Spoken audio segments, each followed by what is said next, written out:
En cuanto a las fortalezas, hay una cuestión en común, que es el espacio ganado a nivel internacional. El gobierno de Uribe, quizás no la élite, quizás no el establecimiento, pero el régimen político de Uribe vive un aislamiento. Y eso tenemos que entenderlo en las comunidades de paz, y eso tienen que entender en las organizaciones no gubernamentales y de derechos humanos de Colombia. La resistencia entonces es una resistencia mucho más integral, y es una resistencia porque en uno de los grupos se discutió, y porque me parece también que este punto es importante, que a veces afuera no se entiende, que se cree que cuando hablamos de resistencia nos quedamos como en una etapa de estancamiento, resistimos a unas cosas. Esta resistencia es una resistencia también propositiva, es decir, nos resistimos a un modelo de Estado y de sociedad que no compartimos, en el cual no queremos vivir, porque no queremos vivir en un modelo de sociedad con estas características que hemos pintado durante toda la mañana. Queremos vivir en otro, y por lo tanto la resistencia se convierte en propuesta, la resistencia se convierte en alternativa. Esto es lo que no ha querido entender el gobierno, esto es lo que no ha querido entender Uribe cuando ataca a las comunidades de paz, además no solo porque se resistan en contra de sus intereses, sino porque es que están proponiendo un modelo distinto al que él está representando. El día de mañana avanzaremos hacia una reflexión ya mucho más específica en lo que tiene que ver con verdad, justicia, reparación, haciendo un análisis un poco de lo que sucede en Colombia en este momento, la ley de justicia y paz o ley de impunidad, y de las acciones que las propias comunidades de resistencia hacen para la búsqueda de la verdad, de la justicia, de la reparación. Para nosotros, antes que la verdad, antes que la justicia, es la reparación. ¿Y por qué? Porque la justicia y la verdad hacen parte de la reparación. Porque a un dirigente que nos lo mataron, al hijo, al hermano que nos mataron, ya nadie nos lo va a reparar. El hecho de que den una parte económica, eso no es reparación.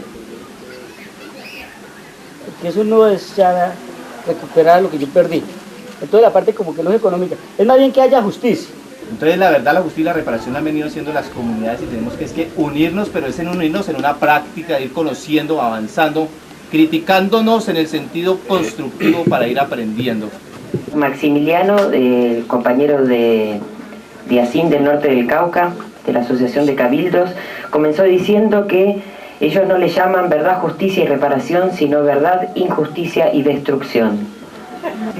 Dicen que ellos confiesan lo que hicieron, y en el grupo veíamos que de todas maneras era a medias, que confesaban lo que hicieron, y de todas maneras si lo confesaban no hay quien los juzgue, porque es el mismo Estado quien los manda, el que los debería juzgar.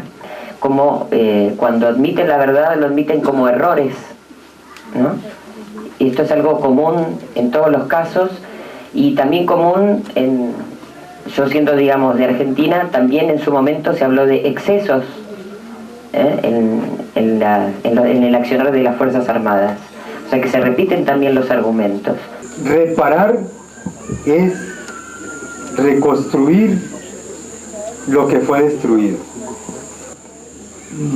Tenemos problemas visuales para identificar las ruinas. Entonces yo creo que la reparación tiene que comenzar por entrenarnos en la identificación de las ruinas. Por eso yo creo que la lucha por la justicia tiene que estar integrada a una lucha mucho más amplia de cambio de modelos. Y por eso en tantas comunidades estamos buscando alternatividades en muchos otros campos, alternatividades en la educación, porque un Estado violento tampoco educa bien a la juventud y a la niñez. Por eso ya mañana, para el último día, pues nos queda el gran desafío de empezar a desbrozar caminos para ir caminando y para ir reconstruyendo esos conceptos de verdad, justicia y reparación. Este encuentro es un detenerse para volver a mirar qué está pasando hoy con la política de seguridad democrática y los esfuerzos de resistencia civil de las comunidades. Estos encuentros reconfortan, revitalizan nuestra lucha cotidiana, más cuando sabemos que todas las personas hermosas que se encuentran acá es porque están en búsqueda de ese cambio en la sociedad, de ese cambio en el mundo, por el cual nuestros hijos dieron sus vidas y esa generación se entregó también plenamente porque ellos también pensaban que un mundo distinto podía ser posible. Llevo siempre la foto de mi hija porque de alguna manera quiero que ella sea la que esté presente. Es una experiencia muy interesante de compartir, de conocer lo que está sucediendo con otras organizaciones en otras regiones del país, que la problemática no únicamente la tiene la comunidad negra. Eso me deja como reflexión y sobre todo la importancia del tema que fue ahora, que nos preocupa también a las comunidades negras, lo que es verdad, justicia y reparación, ¿no? Entonces se llevan como buenos elementos para compartirlos con el resto de la organización y mirar el qué hacer en torno a eso. Yo me siento contento y nos sentimos contentos todos los que venimos del Cauca, porque hemos compartido nuestras experiencias como del Cauca, como de aquí de San José de Apartado, unas experiencias que cada día nos llena más de alegría y nos da más fuerza para seguir en este proceso. Este encuentro también tiene esta cuestión positiva, que es que reúne a una cantidad de comunidades que están por lo menos en un proceso similar de construcción, no igual porque no tienen por qué ser iguales, pero respetando esa diversidad, empezando a construir redes y articulándose, que es central para el sostenimiento. Yo creo que es el eje central para que estas experiencias se puedan sostener más que el propio acompañamiento. La educación popular es la pedagogía de la esperanza, de la resistencia y de la esperanza. Y entonces nosotros tenemos muchas esperanzas, más cuando vemos estas experiencias. La esperanza se agranda, se amplía.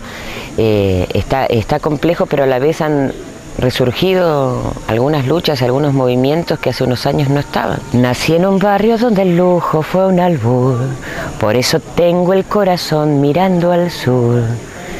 Mi viejo fue una abeja en la colmena, las manos limpias, el alma buena.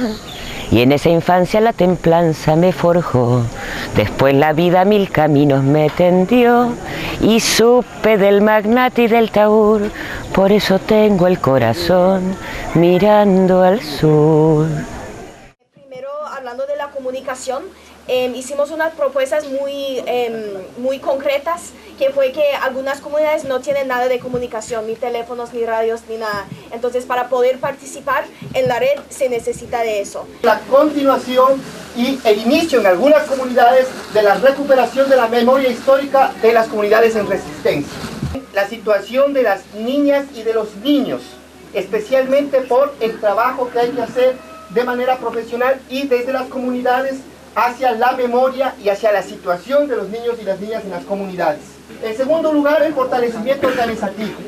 Se vio como prioridad trazada por las comunidades el tema económico, evaluar y continuar el autoabastecimiento para evitar la dependencia absoluta de la cooperación internacional, buscar la consolidación de la economía solidaria, buscar formas incipientes, aunque sea en el proceso, para lograr un mercado interno de abastecimiento y, por supuesto, el usar también todos y cada una de las estrategias que conduzcan hacia una economía autónoma de las comunidades y un intercambio de semillas permanente. El manual de la resistencia, que eso es algo que queda por hacer, pero realmente no lo hablamos de manera muy profunda.